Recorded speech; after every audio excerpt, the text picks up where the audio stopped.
अब इस सेक्शन में हम डील करेंगे आपकी बुक में जो लॉन्ग क्वेश्चंस हैं, यानी वो क्वेश्चन जो अंडरस्टैंडिंग द कॉन्सेप्ट की कैटेगरी में आते हैं।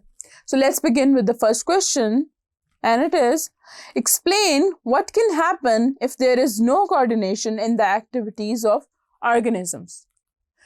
अब उन्होंने ये पूछा है कि अगर कोऑर्डिनेशन ना हो तो क्या होगा। तो हम शुरू से ये पढ़ रहे हैं, हमने पहले भी पढ़ा कि हमारी बॉडी में या ऑर्गेनिजम्स की बॉडी में जितना भी काम हो रहा होता है वो सारा एक कोऑर्डिनेटेड फैशन में हो रहा होता है, वो एक सीक्वेंस में चल रहा होता है। हमारी बॉडी को पता होता है किस टाइम पे क्या करना है, टेम्परेचर ज़्यादा हो गया तो क्या करना है, लो हो गया तो ज़्यादा कैसे करना है, ब्लड प्रेशर को कैसे मेंटेन करना है, ये सारी चीज़ें होती रहती हैं। अब अगर इस किस्म की कोई कोऑर्डिनेशन ना हो हमारी बॉडी में तो सीधी सी बात है कि हमारा सर्वाइवल या किसी भी ऑर्गेनिज्म का जो सर्वाइवल है वो पॉसिबल ही नहीं है। फॉर एग्जाम्पल, अगर आपने खाना खाना है, ठीक है, आप सोचते हैं कि अच्छा मुझे भूख लगी है मैं खाना खाता हूँ, बट आपका हाथ मूव नहीं कर रहा। क्यों मूव नहीं कर रहा? क्योंकि आपके दिमाग से आपके हाथ का ताल्लुक ही कोई नहीं है, तो you can not move your hand to grab something. इसी तरह आपको अगर पानी पी लिया फॉर एग्जाम्पल, या आपने खाना खा लिया है, अब आपके स्टमक को नहीं पता इस टाइम पे, उसने कुछ भी डिटेक्ट नहीं किया, उसको कोई मैसेज सेंड ही नहीं किया आपके ब्रेन ने, तो वो कैसे आगे अपना काम करेगा?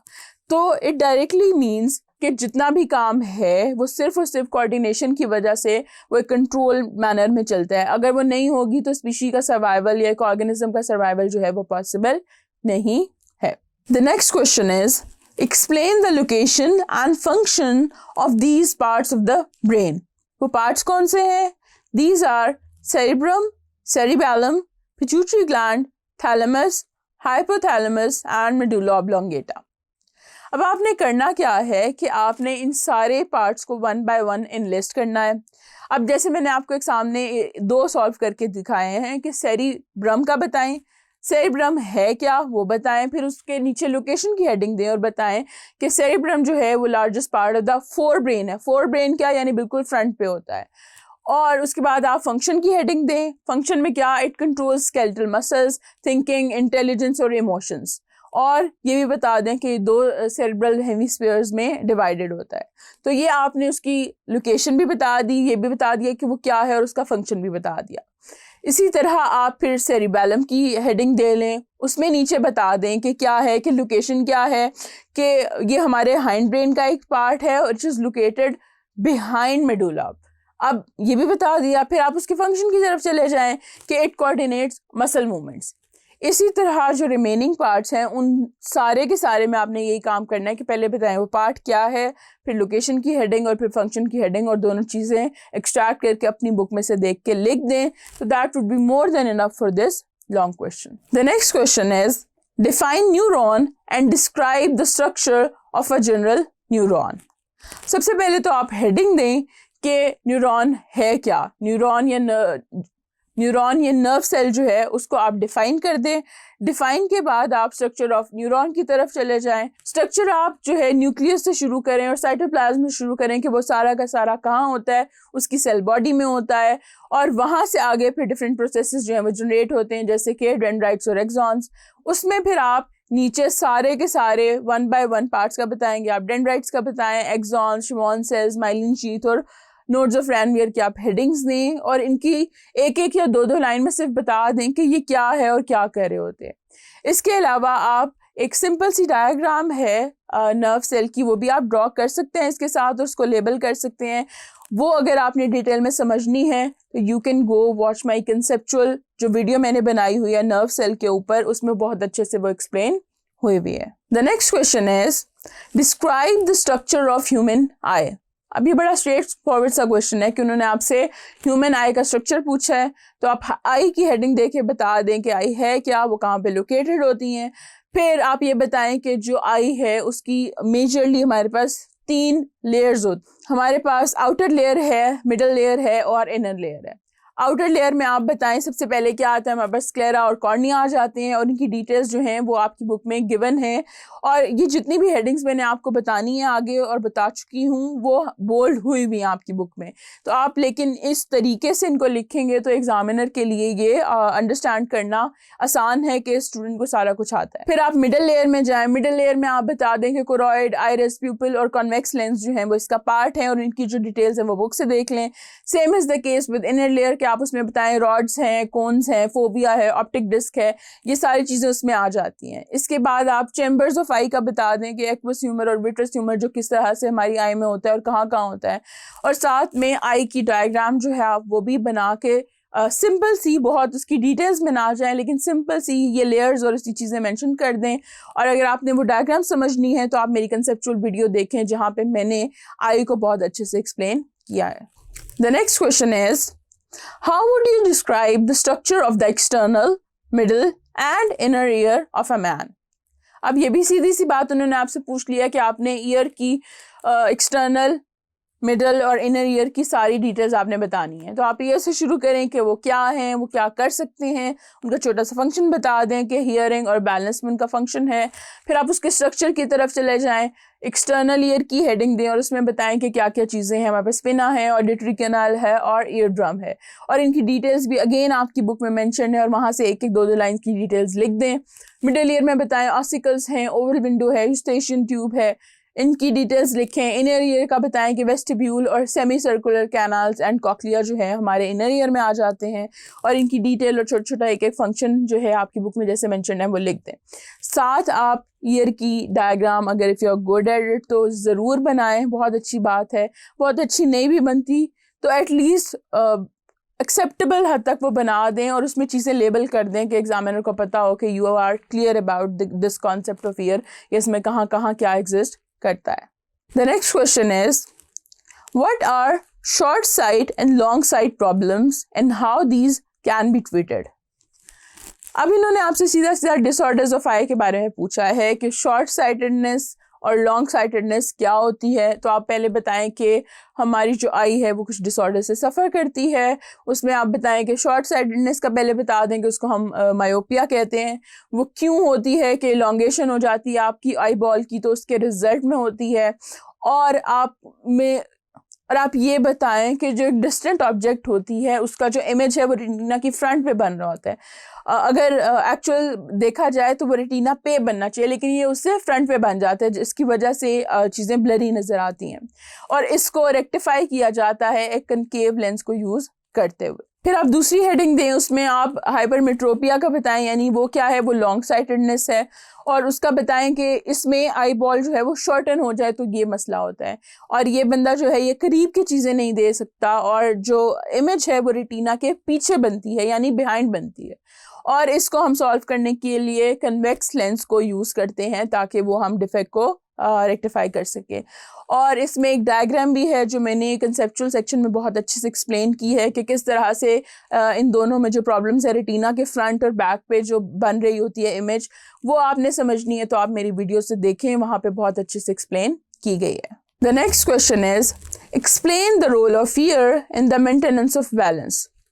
अब हमने पहले भी बात की थी कि ईयर जो है हियरिंग के साथ साथ वो हमारे बैलेंस को भी देख रहे होते हैं, तो उसमें क्या रोल है ये मैंने आपको पूरी स्टेटमेंट एग्जैक्टली बता दी है कि हमारे जो ईयर हैं वो बैलेंस को मेंटेन कर रहे होते हैं। हमारे ईयर के अंदर जो सेमी सर्कुलर कैनाल्स हैं और वेस्टिब्यूल हैं ये हेल्प करते हैं बैलेंस को मेंटेन करने में। कैसे करते हैं कि जो सेमी सर्कुलर कैनाल्स हैं उनके पास सेंसरी नर्व्स होते हैं जो कि किसी भी किस्म की छोटी बड़ी जो मूवमेंट होती है हमारे हेड में उसको डिटेक्ट करते हैं। जो वेस्टिब्यूल है वो हमारे पोस्चर ऑफ द बॉडी में कोई भी छोटी मोटी जो चेंज होती है उसको डिटेक्ट कर सकता है। और जो न्यूरॉन्स होते हैं इन दो रिसेप्टर से वो जाते हैं हमारे सेरिबेलम के पास ऑडिटरी नर्व के थ्रू। तो इस तरह से ये मेंटेनेंस ऑफ बैलेंस में अपना रोल प्ले कर रहे होते हैं। The next question is, relate the contribution of Ibn al-Haytham and Ibn al-Isa with knowledge about the structure of eye and treatment of various ophthalmic diseases. अब उन्होंने दो मुस्लिम scientist की कंट्रीब्यूशन का पूछा है in the field of ophthalmology, I disorders और उनके treatment से रिगार्डिंग। तो आप सीधी सीधी हेडिंग्स दें, आप बताएं आप बताएं इब्न ईसा का सबसे पहले कि वो क्या थे। वो एक अरब साइंटिस्ट थे, उन्होंने कुछ 3 बुक्स लिखी और बहुत सारी आई डिजीज़ को, यानी 1 और 3 आई डिजीज़ को उन्होंने जो है डिस्क्राइब किया और डिफरेंट ड्रग्स भी बताएं ट्रीटमेंट के लिए। फिर आप हेडिंग दे लें जो है इब्न हैथम की।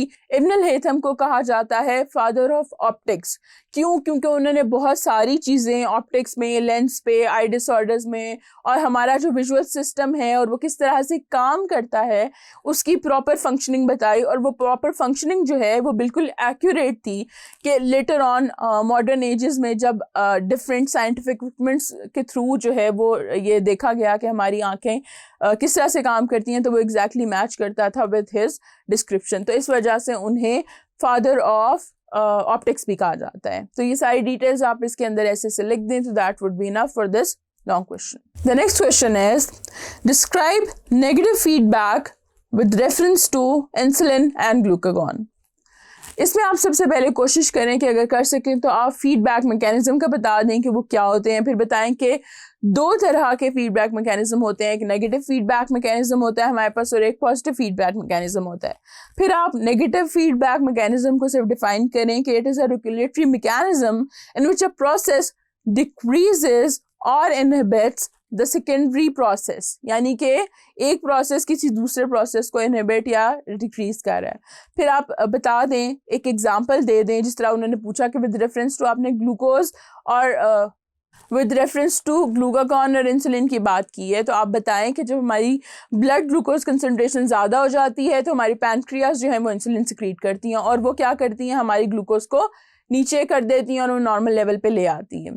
दूसरा क्या है कि जब हमारे ब्लड ग्लूकोज कंसंट्रेशन लो हो जाती है, नॉर्मल से नीचे आ जाती है, तो हमारी पैनक्रियाज जो है वो ग्लूकागॉन बनाती है, उसकी वजह से जो ब्लड ग्लूकोज कंसंट्रेशन है वो इंक्रीज़ हो जाती है।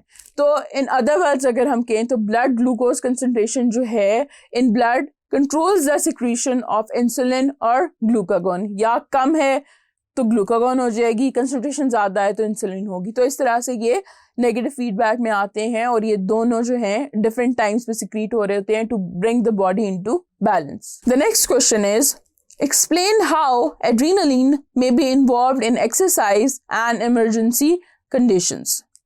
अब आपसे वो पूछ रहे हैं कि एड्रेनालिन किस तरह से इमरजेंसी सिचुएशंस में इन्वॉल्व्ड है।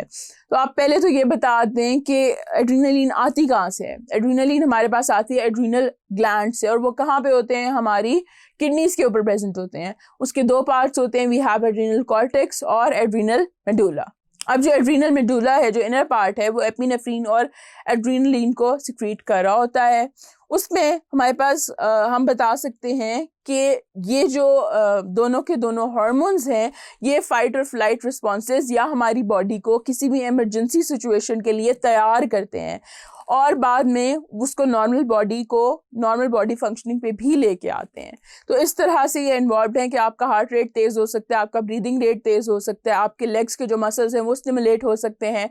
अगर आप डर रहे हैं, किसी चीज़ से भागना चाहते हैं तो आप जल्दी भाग सकेंगे। ये सारी चीज़ें जो हैं ये आपको एक इमरजेंसी सिचुएशन में काम आ सकती हैं जिसमें एड्रेनालिन का रोल है। तो ये सारा कुछ आप इसी तरह इस लॉन्ग क्वेश्चन में लिख दें, तो that would be more than enough for this long question. The next question is, enlist the important symptoms and treatments of paralysis and epilepsy. अब वो आपसे 2 नर्वस डिसऑर्डर्स के बारे में पूछ रहे हैं कि पैरालिसिस और जो एपिलेप्सी है उसका आप बताएं। तो आप बताएं सबसे पहले कि पैरालिसिस जो है वो क्या है। It is the complete loss of function by 1 or more muscle groups. Complete paralysis भी हो सकता है, हाफ बॉडी का भी हो सकता है, किसी पर्टिकुलर पार्ट का भी हो सकता है। अब इसकी कॉजेज क्या हैं कि it is caused often by damage to the central nervous system, यानी हमारा जो ब्रेन और स्पाइनल कॉर्ड है उसमें मसला हो सकता है। डैमेज क्यों हो सकती है? किसी स्ट्रोक की वजह से हो सकती है, किसी इंजरी की वजह से हो सकती है, किसी ब्लड क्लॉटिंग की वजह से हो सकती है। इस वजह से सारी जो है पैरालिसिस हो सकती है। अब जो पैरालिसिस है उसका ट्रीटमेंट जो है वो डिपेंड करता है कि वो किस वजह से पैरालिसिस हुआ है। उसमें हमारे पास जो जनरल रूटीन होती है उसमें हमारे पास फिजिकल थेरेपी होती है, सर्जरी होती है, प्रिस्क्राइब मेडिकेशन होती है, या फिर इन सारी चीज़ों का कॉम्बिनेशन होता है जिससे हम पैरालिसिस को डील कर रहे होते हैं। उसके बाद आप ऐसा करें कि आप एपिलेप्सी की हेडिंग दे दें और एपिलेप्सी का बता दें कि एपिलेप्सी क्या है। आप बताएं कि एपिलेप्सी जो है it's a nervous disorder in which there is an abnormal and excessive discharge of nerve impulses. वो बताएं, फिर आपकी कॉजेज बता दें कि उसमें हो क्या रहा होता है, उसकी वजह से सीजर्स जो हैं वो प्रोड्यूस होते हैं और एक एबनॉर्मल सी स्टेज होती है कि बंदा उस टाइम पे इतना शिवर कर रहा होता है, कांप रहा होता है, वो अपनी बॉडी की मूवमेंट्स जो है वो नहीं कंट्रोल कर पाता। और बहुत सारी इसकी रीजंस हो सकती हैं। हेड ट्रॉमा की वजह से हो सकता है, सेंट्रल नर्वस सिस्टम में कोई इन्फेक्शन हो जाए तो उसकी वजह से भी एपिलेप्सी हो सकती है। अब इसका जो ट्रीटमेंट है, अब कोई नॉन ट्रीटमेंट नहीं है हमारे पास, लेकिन हम सीजर्स को कंट्रोल करने के लिए मेडिसिन यूज़ करते हैं और उनको हम एंटी सीजर ड्रग्स कहते हैं या एंटी कन्वल्सेंट या एंटी एपिलेप्टिक ड्रग्स कह रहे होते हैं, लेकिन वो सिर्फ और सिर्फ सिम्टम्स को कंट्रोल करती है, वो एपिलेप्सी को ट्रीट नहीं करते। तो यहाँ पे आपके जो लॉन्ग क्वेश्चन है वो ख़त्म होते हैं और I have tried my level best कि मैं सारे का सारा अच्छे से एक्सप्लेन कर दूँ। आपकी बुक में जितने भी एक्सरसाइज के क्वेश्चन थे, MCQs थे, शॉर्ट क्वेश्चन थे, लॉन्ग क्वेश्चन थे, उनकी डिटेल्स मैंने आपको अच्छे से बता दी है। I hope you understand everything. This is your biology instructor Zainul Arfeen from tutorial.pk।